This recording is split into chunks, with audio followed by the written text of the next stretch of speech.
Hello everyone, welcome back to my channel. So मेरा नाम प्रियंका है और मैं बेसिकली एक बैकएंड डेवलपर हूँ। एंड जो ये वीडियो होने वाला है इसमें मैं आपके साथ कुछ टिप्स शेयर करने वाली हूँ फॉर द अगर आप इंटरव्यू देने वाले हो या आगे दोगे एज अ फ्रेशर, अगर आप इंटरव्यू देने वाले हो तो इसमें मैं कुछ आपको टिप्स आपके साथ शेयर करने वाली हूँ जो आपके लिए बहुत ज़्यादा हेल्पफुल होंगी।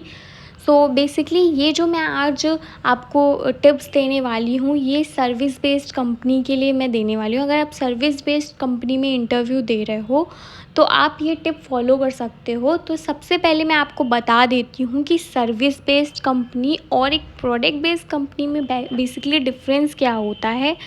तो सर्विस बेस्ड कंपनीज़ वो कंपनीज़ होती हैं that the company that did not have their own product, मतलब जिनका खुद का प्रोडक्ट नहीं होता है, वो होती हैं हमारी सर्विस बेस्ड कंपनी। और जो प्रोडक्ट बेस्ड कंपनी होती हैं वो बेसिकली उनका खुद का प्रोडक्ट होता है।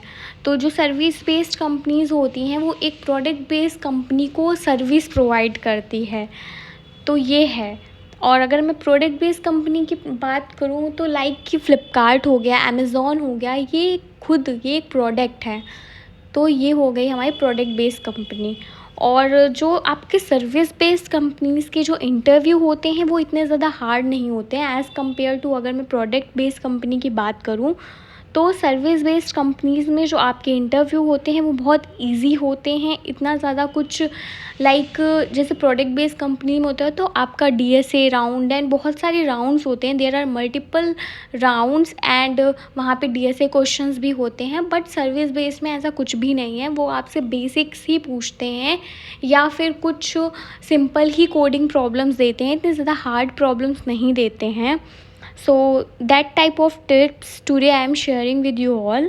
सो जस्ट स्टार्ट करते हैं। और स्टार्ट करने से पहले मैं आप लोग से रिक्वेस्ट करूँगी कि आप लोग एक पेन और पेपर ले लो ताकि आप जो भी मैं आपके साथ टिप शेयर करूँ वो आप अपने पेन एंड पेपर पे लिख सको and that will really help you a lot. So basically अगर आप एक सर्विस बेस्ड कंपनी के लिए अगर आप इंटरव्यू दे रहे हो, और बेसिकली आज जो मैं बात करूँगी वो मैं एज अ बैकएंड डेवलपर की ही बात करूँगी। आगे नेक्स्ट वीडियोस में मैं और लैंग्वेजेस के बारे में बात करूँगी, लेकिन जो ये वीडियो है ये एक बैकएंड डेवलपर के लिए अगर आप इंटरव्यू देने वाले हो तो ये वीडियो उसके लिए है। तो बेसिकली आपको क्या करना है, बहुत ही सबसे पहले आपको क्या करना है, कुछ कोडिंग क्वेश्चंस हैं जो कि आपको सॉल्व करने हैं एंड आप चैट जीपीटी पे इजीली डाल दो कि टॉप 50 इंटरव्यू कोडिंग क्वेश्चंस। सो वो आपको एक लिस्ट निकाल के दे देगा एंड उसमें से मैं कुछ आपको बेसिक क्वेश्चंस बता देती हूँ जो कि मैंने जो इंटरव्यू दिए हैं प्रीवियस कंपनीज़ में वहाँ पे मुझसे पूछे गए थे। तो बेसिकली आप उसमें ये how to reverse a string, ये एक बहुत ही मोस्ट इंपॉर्टेंट क्वेश्चन है जो कि मुझसे 2-3 बार पूछा गया इंटरव्यू में। और एक है कि व्हाट इज़ पैलिंड्रोम नंबर, ये क्वेश्चन हो गया। और एक हो गया कि आप एक एरे है आपको दिया जाएगा उसमें सबसे ज़्यादा लार्जेस्ट नंबर आपको फाइंड करना है। तो ये कुछ क्वेश्चंस हैं जो कि आपको सर्विस बेस्ड कंपनी में पूछते ही हैं, मतलब मिनिममली 50 क्वेश्चंस है जिनमें से ही आपको आ जाएगा। तो आप चैट जीपीटी से टॉप 50 क्वेश्चंस ले लो और इजीली आप कर सकते हो। उसके बाद अगर मैं नोड जेएस की बात करूँ तो नोड जेएस में जो मैंने अभी तक इंटरव्यू दिए हैं सबसे पहले तो उसमें फर्स्ट क्वेश्चन होता है कि what is Node JS and what is asynchronous and is Node JS is a single threaded और multi threaded and event loop is most important question. मतलब अभी तक मैंने जितने भी क्वेश्चन मतलब इंटरव्यूज़ दिए हैं सब में मुझसे इवेंट लूप तो पूछा ही गया है। तो इवेंट लूप तो बहुत मोस्ट इम्पॉर्टेंट है। उसके बाद फिर हो गया what is promises, what is call back help, और अभी हम एसिंग का वेट यूज़ करते हैं। तो ये सारे क्वेश्चन हैं जो कि मोस्ट इम्पॉर्टेंट है। सेट टाइम आउट हो गया and this types of questions are ask in interview. उसके बाद अगर मैं डेटाबेस की बात करूँ तो मैंने तो दोनों के लिए इंटरव्यू दिया है, मोंगोडीबी के लिए भी और एसक्यूएल के लिए भी।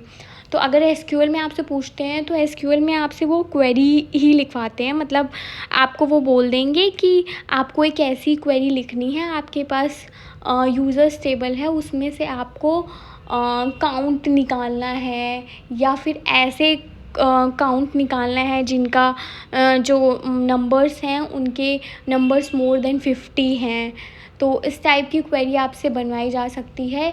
या फिर आपसे पूछ सकते हैं आपको एक टेबल से दूसरे टेबल से जॉइन लगाना है, क्योंकि ये बेसिक ही, अगर आप एज अ फ्रेशर दे रहे हो तो इतने बेसिक क्वेश्चन ही पूछते हैं, इतना ज़्यादा हार्ड कुछ भी नहीं पूछते हैं, बहुत बेसिक क्वेश्चन पूछते हैं।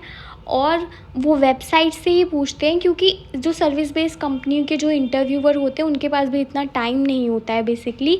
वो भी कोई वेबसाइट खोल के बैठ जाते हैं और उसी में से पूछते हैं। तो आप टॉप 50 क्वेश्चन या टॉप 50 क्वेरीज आप पूछ सकते हो और उसी को आप प्रिपेयर कर लो। अगर आपको विद इन 10 डेज़ इंटरव्यू देना है तो ये एक बहुत ज़्यादा ही टिप है आप सबके लिए। आप इससे प्रिपेयर कर सकते हो और ये आपके लिए बहुत ज़्यादा हेल्पफुल होगा, क्योंकि मैंने तो ये फॉलो किया है एंड ये लिटरली बहुत ज़्यादा हेल्पफुल होता है।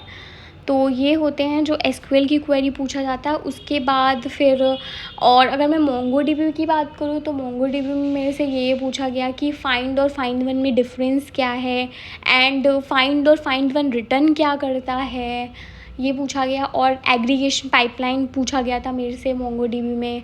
और मोंगोडीबी में मोंगूस क्या होता है, मोंगूस बेसिकली। और मोंगोडीबी में अगर हमें जॉइन लगाना हो तो हम कैसे लगा सकते हैं, ये सारी क्वेरीज़ मेरे से पूछी गई थी मोंगोडीबी में। सो यही क्वेश्चंस हैं जो आप प्रिपेयर कर सकते हो एंड जिनकी हेल्प से आप किसी भी इंटरव्यू को क्रैक कर सकते हो, बहुत ईज़िली क्रैक कर सकते हो। और अगर आपको कोई पूछता है कि क्या, अगर आपको कोई हायर करता है, आपसे कोई इंटरव्यूअर पूछता है, तो वो आपसे अगर पूछता है कि क्या आप सोच रहे हो आगे मास्टर्स करने के लिए, तो आपको बोलना है कि नहीं। क्योंकि आप खुद सोचो कि आपको कोई हायर कर रहा है और आप अगर उसको बोलोगे यस, तो मतलब वो तो आप पे इन्वेस्ट कर रहा है और आप उसको बोल रहे हो कि हाँ, तो उसको डर रहेगा कि आप जा सकते हो, आगे छोड़ सकते हो कंपनी, तो वो शायद आपको हायर ना करे। तो आपको वहाँ पे बोल देना है कि नहीं, मैं अभी तो नहीं सोच रहा हूँ, या आपको कुछ भी बता देना है। जैसे मेरे केस में मेरे से कोई पूछता था, क्योंकि मैंने बीसीए किया है, तो मेरे से पूछते थे कि क्या आप एमसीए करने वाले हो या आगे सोच रहे हो, तो मैं उनको बोल देती थी कि नो, अभी तो मैं नहीं करने वाली हूँ ड्यू टू फाइनेंशियल इश्यूज़। तो मैं तो यही बोल देती थी कि मैं नहीं करने वाली हूँ, तो ताकि उनको भी एक बिलीव रहे। तो ये आप बोल सकते हो। और लास्टली वो आपसे ये भी पूछेंगे कि आपका उनसे कोई क्वेश्चन है, तो आप इंटरेक्शन बनाने के लिए आप उनसे क्वेश्चन पूछो। अगर आपने, क्योंकि एक ऐसा तो नहीं है अगर आपसे वो 50 क्वेश्चन पूछते हैं तो आपको पूरे 50 आते हों। ऐसा कभी मेरे साथ भी ऐसा नहीं हुआ है कि मैंने 50 के 50 क्वेश्चन के आंसर दे दिया हूँ। सम ऑफ द क्वेश्चन जो आपको नहीं आते होंगे या आपको जिस वे में वो चाहते हैं उस वे में नहीं आता हो, तो लास्ट में आप उनसे वो चीज़ पूछ सकते हो, ताकि उनको लगे कि आप सीखना चाहते हो, आपके अंदर वो स्किल है कि आप सीखना चाहते हो। अगर आपसे कुछ नहीं बन रहा है तो आप सीखना चाहते हो, तो वो आपको प्रेफर करेंगे उस चीज़ों में। तो ये कुछ टिप्स हैं जो आपको अपने इंटरव्यू के टाइम पे याद रखना है। आप इसको फॉलो कर सकते हो क्रैक करने के लिए interview. So this is my tip. And आगे की वीडियोस में आप अगर आपको कुछ और जानना है या कुछ ऐसे टिप्स आप जानना चाहते हो या आप मेरे प्रोजेक्ट्स के बारे में जानना चाहते हो, तो please comment, and so I will make the video for that. That's it for this video. If you like my video, please subscribe my channel. Bye bye, thank you.